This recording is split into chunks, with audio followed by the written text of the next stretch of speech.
Hi everybody and welcome back to my channel. My name's Amelia and here on this channel we talk about writing, journaling, and scrapbooking to help you curate a life that you love. Now, how do we curate a life that you love through those means? Simple. We journal to work on ourselves, we scrapbook because we like it, and we write because that's part of the process of doing both those things. Hi guys, it has been a minute. I say a minute, but the thing is that I'm filming this video like right after I just filmed the intro, outro, all that stuff for my Harry Potter video. So for me, it has still been a minute since I talked to you, and I apologize for that because life has been crazy. I have not been posting as frequently, and man, it's been a journey. So there are a few little things I wanted to mention today before we launch into today's videos. The first thing, if you've been around, you probably already know about this, and if you're new, hi there. I'm also an author, and therefore I'm going to promote this book. So this is my first book in my Nameless Chronicles series. It is a YA fantasy, so if you like fantasy, if you like young adult fiction, if you like things set in our world with magic and monsters and elemental magic, this could be the thing that you need in your life. If you want to learn more about the story, you can check out my Instagram or my TikTok page because I have a lot of stuff about that there.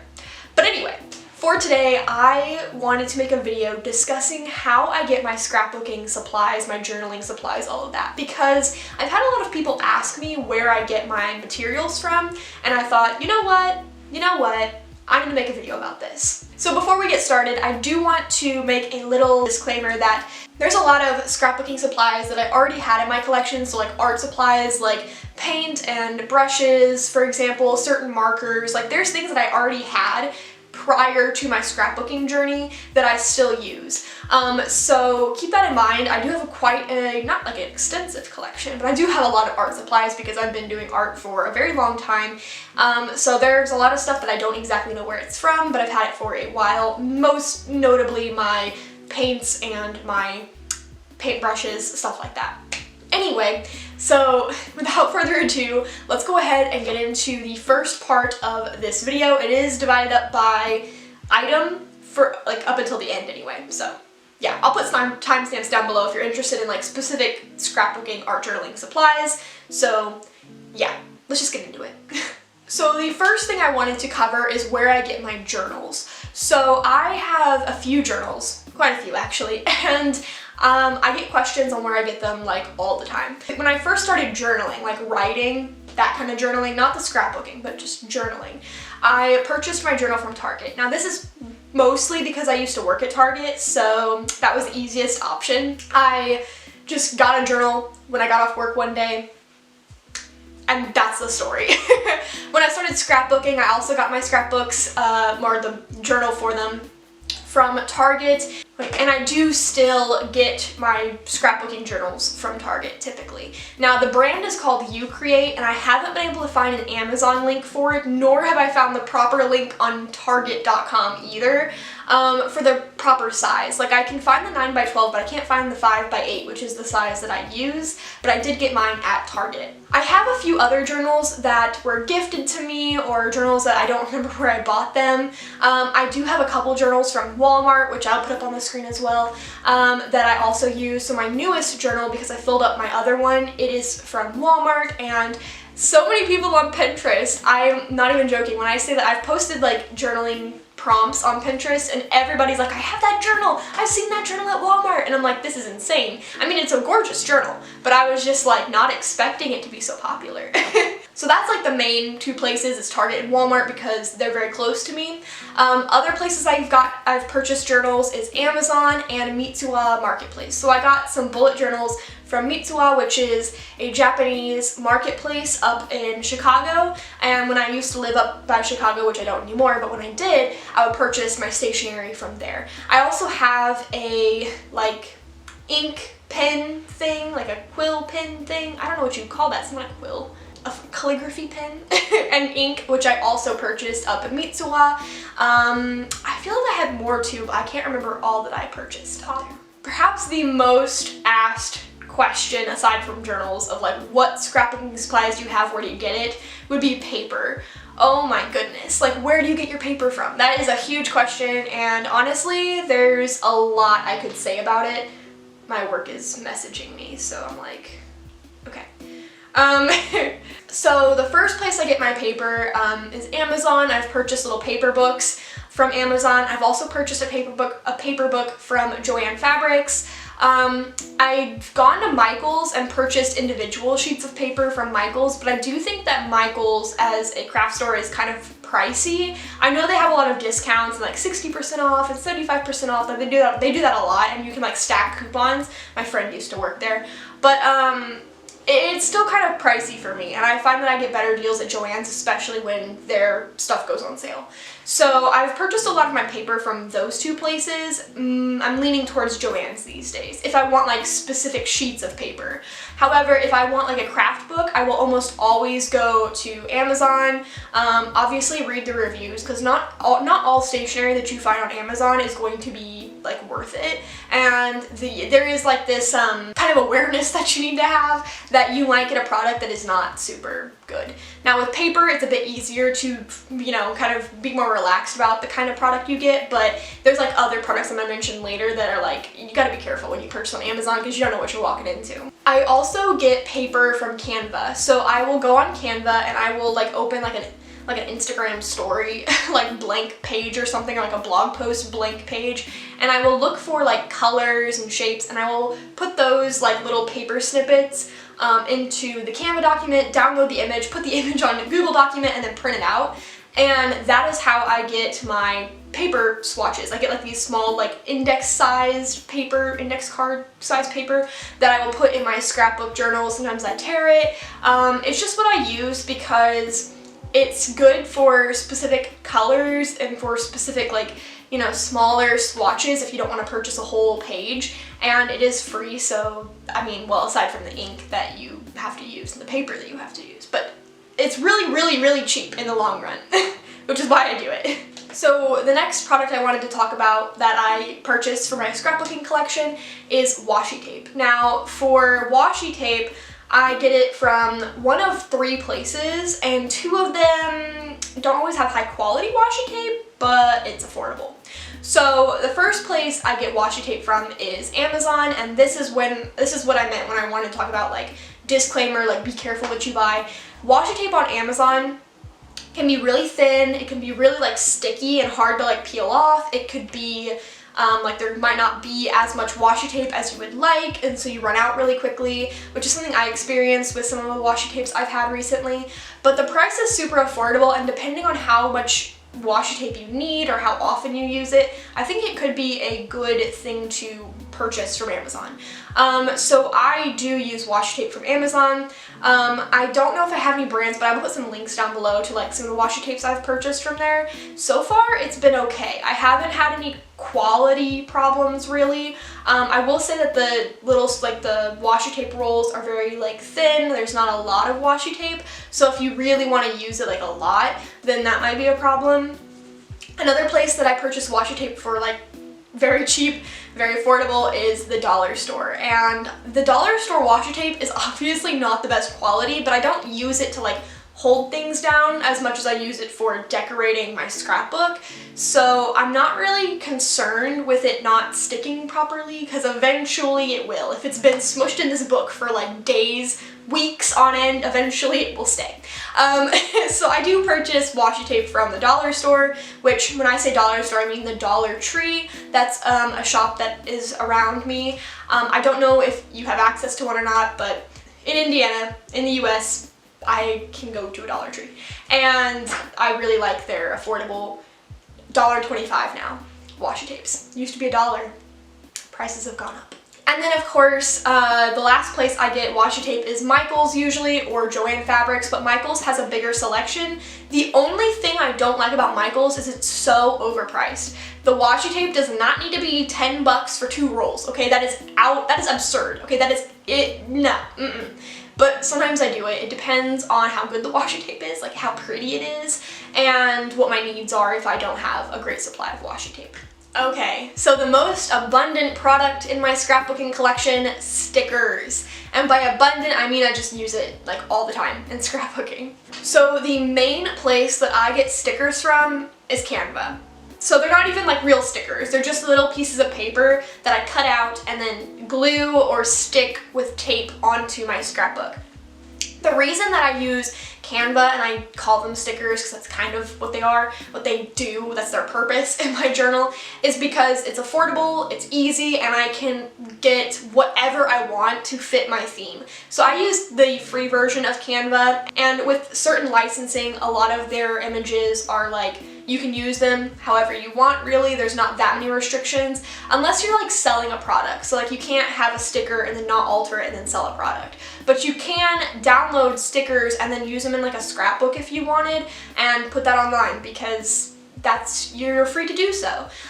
So it's really hard I've had some people ask about like tagging the Canva images that I use so that way you guys can use the same ones, and that's really, really hard to do. Also extremely time consuming depending on how many stickers I use. So I always just say, just go to Canva. You will find literally anything that you want. If you want the scales of justice, there are some free versions. If you want bears, if you want bumblebees, if you want plants, like there are so many free options, and all you have to do is put them in like a little blank Canva template, download the image, and then put it into like a Google Doc or something, or a Word document, and then print it off on your computer or your printer. You can print them off at the library, though I don't know if your libraries allow colored ink. Mine don't. Mine are all black and white, so that's something to take into consideration. But for me, this is a really good option because I can just pick whatever I want and make stickers out of it without blowing lots of money on stickers of all sorts. Like, oh, I'm making a bumblebee theme, now I gotta go buy bumblebee stickers, or I know I'm stuck on bumblebees, but like, or oh, I'm making a purple theme, so now I have to buy purple stickers. It's so much easier just to go on Canva and download the images that way. Now, when I do buy actual stickers, there are two places I go. I go to Joann Fabrics and I go to the dollar store. So the reason I go to the dollar store, even though their selection is limited, they're super affordable, and I love getting their stickers because they work wonders, they're beautiful, and it's really nice. I've also gone to Walmart and United Arts and Education, which is a store exclusively around my area. I don't know how big that brand is, if they have stores other places, but I go to those two places as well for stickers. Walmart obviously just is kind of like Target, but they have a decent selection of stickers. And then United Arts and Education is like a place for teachers to buy school supplies, so of course there's gonna be tons of stickers. But then I also purchased from Joann Fabrics because they have lots of stickers, and again, more affordable than Michael's. Now, some of the ones that I've purchased from Joann's include like ephemera, the Harry Potter stickers that I have, the Word booklet. So like that's like kind of like the stuff that they have, and again, more affordable than Michael's, which is why I go there. Okay, so the next thing I wanted to talk about is stamps. So for me specifically, I have not purchased, I've purchased one thing, I think, from a big store, but pretty much all the stamps that I have are from thrift stores and clearance racks. So I don't purchase stamps like at their whole price. I always get them discounted or from other places. Again, the main place I get stamps from is thrift stores. I go to antique shops, I go to flea markets, I just thrift all of my stamps. And the main reason, again, is just because I don't think you need to pay $15 for a stamp, especially because it's not like your stamp can turn into other shapes. So I tend to go the more affordable route. I also don't really use that many stamps in my scrapbooking yet, because part of it's because I'm limited on the amount of stamps that I have, but I also just, I don't know, I don't really feel like I need a lot of stamps in order for my scrapbooking to look nice. I focus more on stickers and layering paper and swatches rather than stamping like ink stuff. But I do have a lot of stamps. I have purchased a letter kit with like the alphabet and some numbers. I purchased that, I think, from Hobby Lobby recently, and so I've used that, and I mean, that one seems a bit more versatile because you can like arrange the letters however you want, but like stamps that are like just a flower or like an animal or like a quote or something, those are a bit harder because they're only good for certain situations, and I want my products to be versatile, and I want to be able to use them for all sorts of like a range of different spreads and aesthetics and stuff like that. Okay, so markers and pens, that's the next product subject. Markers and pens, I don't have that many of, actually. I just kind of, so my main pens are like simple pens. I don't even know what brand they are. Just simple pens that I purchase at Target, Walmart, Meijer, wherever, just some store, a dollar store, I don't know, just wherever. I don't really purchase like specialized pens very often. I mean, I do have my calligraphy pen, which I told you I purchased from Misc Marketplace up in Chicago, but then I also purchased these metallic markers recently from Hobby Lobby, and I've purchased, did I purchase any other pens? Oh, I purchased a white pen, like a white marker pen from Michael's, I think. As far as my other markers go, I got some Crayola Super Tips for Christmas a year ago from my boyfriend, so I got these Crayola Super Tips. I got a bunch of them. I always link those whenever I use the Crayola Super Tips. They're amazing. I love those markers so much. And the reason that he got them for me was because I asked. I had seen Amanda Rach Lee on YouTube, her bullet journaling, and I loved those markers, and so I was like, get me some of those. So that's another set, but really I don't own that many markers and pens. I don't think you need to. You can, by all means. Like if you love like, you know, handwriting and you love like different styles of markers, you like gel pens, you like non-gel pens, chalk markers, I don't know, there's like a ton of things out there. If you really like those, I mean, go for it. It's just something that I personally don't use that much, so I don't really have a lot of recommendations on where to buy those products because I typically just get mine from Amazon, Walmart, like regular retail stores, and the dollar store. Okay, so the last section that I wanted to talk about was extra supplies. So things that you might need if you're scrapbooking or journaling that I didn't mention, or like I don't really purchase that often. So I actually needed my phone for this one. So glue and glue tape was the first thing that came to mind, and I do use glue and glue tape a lot. Not as much glue tape anymore. I found that it was kind of expensive and I just didn't prefer it. I do like glue sticks a little bit more. And again, I just get those wherever I find them. There's a lot of places that sell glue sticks. I do prefer white glue over purple, but yeah. Another thing, I talked about rulers. I have a few rulers. I also have a compass, which is like the triangle thingy with the pencil on it so you can make circles. I have that. Then I talked about other papers, junk journal stuff, all that. And I think honestly that last part is what makes up the bulk of my scrapbooking collection. I collect so many things. Packaging, tissue paper, wrapping paper, old papers, calendars, like anything that's like paper-like or flat, I collect it. Buttons, like little paper clips, like literally anything that I think I could put in my scrapbook, I just collect it. So I like hoard all these like really random materials, and I just use them in my scrapbook whenever I think I need to. So I guess like when it comes to junk journaling, if you are into that, if you want to make your writing journal more personal, I would say collect the things around you. And I know that I have my Costa Rica travel journal up on my channel if you want to see that, but that's a good example of how you can collect wrappers and tickets and stickers and just all kinds of random things on like your adventures and just your journey through life. And if you journal daily or journal weekly even, you can take those like items that you've collected throughout the week, throughout the day, however often you journal, and stick them into your journal while you're writing about your life, while you're reflecting, while you're working through things, whatever you do journaling for. And I personally put them in scrapbooks just because I like the aesthetic, and in my writing journal I typically keep it strictly written. That's just me personally, but you don't have to limit yourself that way. And I do think that collecting items like throughout your life, it just, I don't know, there's something so personal about it, something so like, I feel so much more connected to my journals when I when I use those things, so definitely recommend collecting ephemera and junk to put in your journals. Okay, I am out of breath. I've done a lot of talking in this video, so I think I'm going to cut it off here. I think that is pretty extensive on where I get all of my supplies. I know I listed a ton of stores. I'll try to link as many things as I can below. Not necessarily products, but I will link stores and online stores below that I mentioned, just because if I linked products, I would be sitting at my computer for days. I would probably miss something too, which would be very frustrating. So we'll just put all these stores I use down below so you know where to get your products. And of course, I always recommend just collecting things throughout life, going to the dollar stores. You do not have to blow hundreds of dollars on scrapbooking supplies. I don't like that consumeristic, I don't know. I see it a lot on TikTok, I see it a lot on Pinterest. I don't think you need to spend a lot of money to enjoy art journaling, scrapbooking, journaling in general.